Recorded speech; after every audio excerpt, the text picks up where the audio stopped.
Hi, welcome to Matt's Garage. See this? That's what happens when you're welding with cotton on.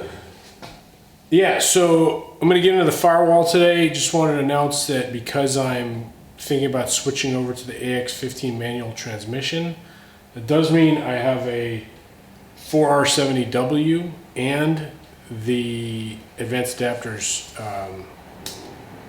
adapter between the 4R70W and the Data 20.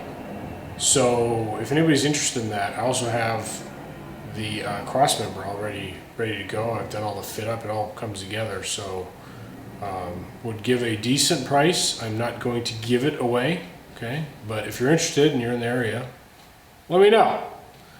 All right, so the Firewall, let me show you what's going on. Let me just bring the camera a little closer here. So this side here is fine. It's nice and straight up and down. Okay, I can level this way across the top. Level up and down.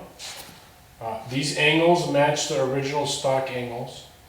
But right here in this region, it gets kind of wonky, and I'll give you a straight on shot to see what I'm talking about. You can see here, there's some wonky angles going on. I mean, that's straight on, but this is actually straight on the vehicle. Now, I looked on the stock tub, and it does angle that way, passenger side. My problem here is this doesn't at all match up with but when I do that, that's way off. So I need to figure out how to get this flange up here, and I think what I'm going to do is basically somehow figure out a way to break that metal on the car. It's going to be not easy, and then just weld it on the flange like normal, and then I should be good to go. It's just going to be figuring out how to break that while it's on the car. That should be interesting, and then I'll make a custom piece to fit in my inspection window here. It is not going to be easy to do this without showing a lot of crack and making a lot of noise, but I'm going to try. So first thing I'm going to do is I'm going to just sort of roughly bend this flange down. This thing's going to be a pain to break. So what I need to do basically is take actually no, I really don't want to cut anything yet because it's going to come up short. I was going to say take a cutoff wheel and just cut off this outer edge, but I might need that, so I'll leave it for now. I can see that working. I kind of wish I had access. Oh, I do have access, actually. I'm basically going to use my my dolly as a buck. Try to create a crease where I want it. Loud noises.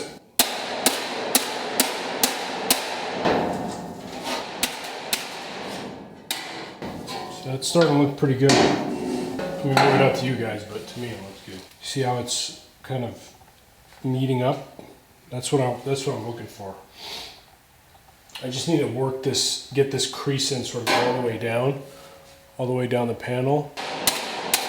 I know it's violent, but that's what it takes. So once I get it to where it's pretty close, I can weld in.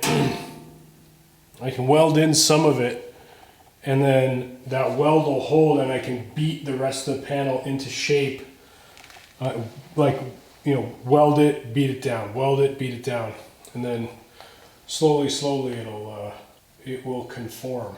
Because this tunnel side is still loose, like I might just weld that up first. By the way, I wanted to just share, this is a Chicago pneumatic die grinder. I don't know where I got this from, online somewhere. It's a pretty good die grinder for being a cheapo, so I'm happy with it so far. It's lasted 2 seasons. And these are the best right here. So this is a row lock adapter, and they make sanding discs that fit on this, but they also make little flap wheels. This brand is ABN, Auto Body Now. Not sponsored in any way, shape, or form, but it's a good product and it's worked for me. Basically what I did was, I know this is a disaster, but you know, these holes got really big when I cut out my spot welds because I made such strong spot welds. So ignore that. What I did was I used these 3 Tech screws to sort of pull that in. And what I'll do is I'll just tack the metal together, pull the Tech screws out, and then I'll just beat this into submission. Then this will be good, and then I'll beat this side into submission. Then that'll be good.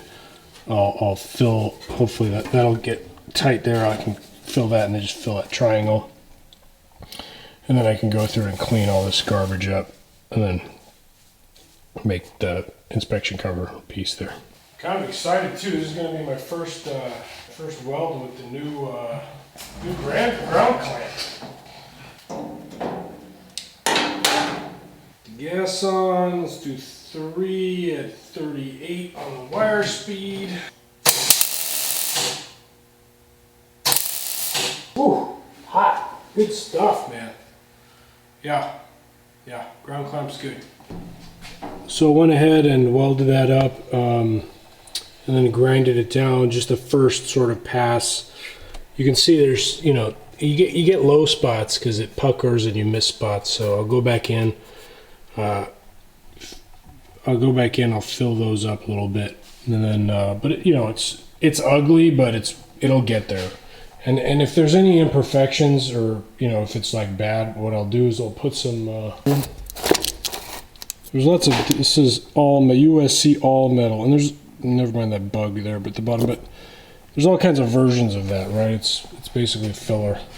I haven't done that underside yet, you know, the part I was banging into shape at the beginning, because I just want to go in and hang out with the kids and read a little bit. But you guys get the idea. You saw basically, I went from a situation where the panels didn't match up, reshaped them. You saw that I closed a lot of major holes with welding, and my technique for that is basically, you know, I don't even know if it's proper. I probably put too much heat into the metal, but I go zzz, zzz, zzz, and you can kind of, when you're looking through your helmet, you can kind of see it goes cherry and then back to red and then bap and then bright and then back to like a glow, bap, and I zap zap zap zap zap. I basically build it up. And then at some point you can kind of give it just longer beads as you fill it up. And I'll try to move around the panel, like not do all of one hole at once if I can. And then it's just, you know, you build up a pretty decent booger and then you just grind that down. I don't know. Right or wrong, it's there and it's solid, it's gonna work. So, what else? You know, there's stuff I want to talk to you guys about, but like, it never fits in a video, you know, like there's tools that I just love that I would love to tell you guys about that like just were so handy, like I would have never thought. These crappy scissors from Harbor Freight, I've been using for 2 years now, and they're amazing. They're amazing. Oh, Harbor Freight sells this set of screwdrivers here. See the tips? They're big. They're really big, okay? Got the red handle. These things are incredible. I mean, I use these things all the time. This is like the right size for the door striker screws, or the screws that go, that hold the fender in place. And what's nice is they're squared off, so you can actually put like a crescent wrench on them and get some leverage. Although if it's a really rusted bolt, you should use a breaker bar. And this, I use this so much, like when I was rebuilding the automatic transmission, or you need to go get some leverage into something, not like a pry bar, but a little more, you know, delicate. This is great for that. Angle finder, you need it. If you're doing any kind of restoration, I just use these cheapo ones. I don't use electronic ones. They work fine. I don't really even know why you'd need an electronic one. 1, 2, 3 blocks. So it's 3 inches by 2 inches by 1 inch, perfect dimensions. Very useful. Level, small one. I get these torpedo levels, and they're magnetic, so I put them on multiple spots. Angle finder, digital angle finder, Home Depot. Harbor Freight digital calipers. These are all things that I use like very, very regularly. Oh, you know when you go to the hardware store and they have that rack with the bolts? I got one of these too. This is called the thread checker. It's great. It's got metric and SAE standard, the correct one. That saves a lot of guessing. the Harbor Freight tap and die set, the fancier one, the fancy Harbor Freight tap and die set. So useful. I mean, oh man, I use it all the time. I use it all the time for cleaning up threads. Oh, ScotchBrite pads. I get the red ones and the green ones. The red ones are supposed to be fine. I can't really tell the difference, but you buy them in bulk, it saves a ton in the long run. This sort of Halo, like the video game, Halo looking face mask is pretty good. I ended up breaking like one of the catches on it, but I've been abusing this thing a lot, so you know, it's to be expected. I think I might have shown you guys in a previous episode the Milwaukee. So you go, you get the Milwaukee. Oh, my brain's not working. Portaband, and then you get this Swag Off-Road stand for it. Man, I use this thing all the time. It's like a portable bandsaw. It's fantastic. I use it all the time. Grinding wheel, I never use that. If anybody's close by and wants a grinding wheel, let me know. The Cheapo Drill Press, Harbor Freight, pretty good.